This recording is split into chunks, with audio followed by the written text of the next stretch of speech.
Late last week, the NIO EP9 was introduced to the masses in the Horizon Festival playlist, and damn am I glad it was. Recently I've been in search of the best driving car in the game, and I've narrowed it down to a couple of cars, but the NIO just inserted itself almost to the top of that list.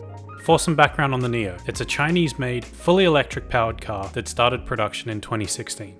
It has 4 electric motors, one on each wheel, each with their own transmissions that produce a total of 1,341 horsepower.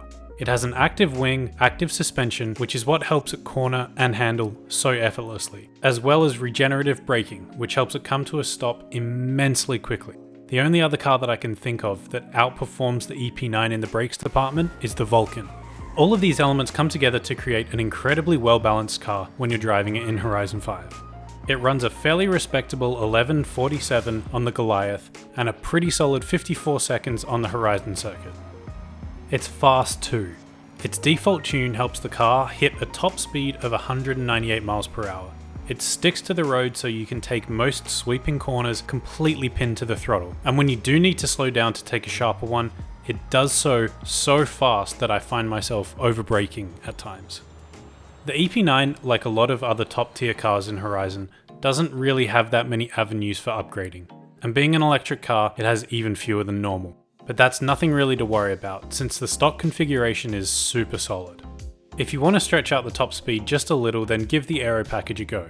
But I find that actually being able to take corners quickly is far more useful than out and out top speed. Being single geared and an electric car, the EP9 definitely takes a little getting used to. For instance, some corners you just need to let off the throttle and not brake at all, and in an opposite example, the aero is so good that you can trust the car to just stick to the road, allowing you to take other corners much faster than you normally would. For the most part, it's nothing but positives for the EP9, but my one gripe is that it feels really slow off the line and to 100 miles per hour.